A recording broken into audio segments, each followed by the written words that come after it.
Good morning, my wonderful sleep peeps. It's Amy. I figured I would share my adventure in bed shopping. I bought a new bed. My mattress was over 10 years old. It was a sleep number. I loved the sleep number, but the inside parts of it, the parts that are foam, they deteriorate. So at some point in time, you do have to replace a sleep number bed. And so we went looking, and I ended up at IKEA of all places. When we think about it, it doesn't matter really who the manufacturer is because beds are made all this basically the same way, and you have to figure out what works for you and what doesn't work for you.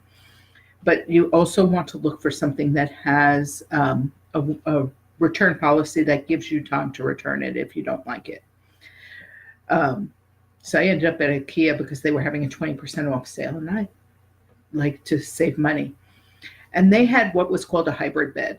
And so the bottom parts of it are springs, individually wrapped springs. So that way they adjust based on your body and they give you support. And then on top of it is a layer of the memory foam. And this is one of the cooler memory foams. And they and the foam density depends on where on the body it is. So it has like regions. So your head doesn't need as much support as your hips, at least if you're me. So I went looking for a bed. I also went and I looked at regular beds. I got a bed from Level, and it's an awesome bed. Gave that to Samuel because Samuel, being a millennial boy, wouldn't spend the money on a bed. So I'm a good mom. I've got to take care of him. My husband has a sleep number bed because depending on how he's feeling, he can adjust how much pressure is on him. And so it's a very good bed for somebody who has different needs on different days because of his illness. When there are some days where he needs more support and some days where he needs less support. So that's why we all have different beds. But I went shopping looking for what I wanted, which was a hybrid bed. I like the support of the springs. I don't like just the foam. I hadn't found one that I could try out, and trying it in a store really doesn't help. What you want is something that will let you try it in your house for 100 days or a year. IKEA actually has a 1-year return policy. And so try to make sure that you try to find one that has a return policy because you're not going to know how good it is for you until you sleep on it, how much support it's going to give you. And the same thing with, do you like a pillow top or don't you like a pillow top? I don't like pillow tops because I need more support. Pillow tops allow a little more give.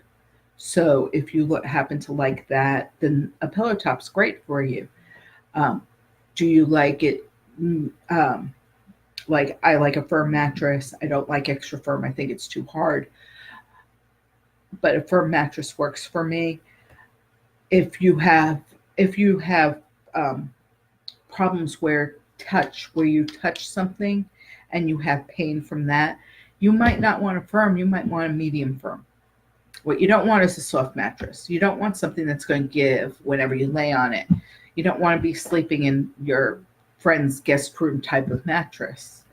So you want like medium firm because it's going to support those areas that need supporting, because our hips and our shoulders are heavier than our ankles and our head, and we need that kind of support all the way through our body.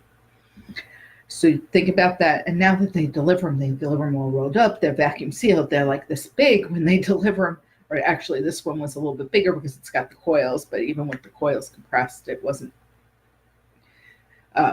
small. It wasn't huge. They're all delivered the same way. They're vacuum sealed, rolled up. So when you do open it up, make sure you give yourself enough time to let that that mattress air and absorb the air, because it's probably been sitting in a warehouse somewhere. And I live in Florida, so it's been sitting in a warehouse somewhere for a while. So make sure that you give yourself enough time to let it breathe, let it put off what it needs, or absorb really what it is it's absorbing enough air and it's reinflating. Think about the materials it's made of. If you're going for, if you're worried about toxins and you're worried about what touches you, a foam bed might not be the best thing for you. You might want to look at something that's made from bamboo and has springs and is wrapped in bamboo. If it's a lot about what you desire, what you're willing to pay for, but remember, you need to get what you know is good. And then every 6 months, you need to rotate your bed. So if you are, if you have one that's just all inner springs, then you flip it and rotate it. So 6 months you flip it, 6 months you rotate it. 6 months you flip it, 6 months you rotate it. If you have a hybrid bed like I do, you're just going to rotate it every 6 months. That way, when it breaks down, the wear and tear breaks down better. So it lasts longer. So that's all I have for shopping. If you have any questions before you go out and you buy yourself a new mattress, please don't hesitate to put a comment, ask a question. You can direct message me. That's what I am here for. I am here to help you sleep better.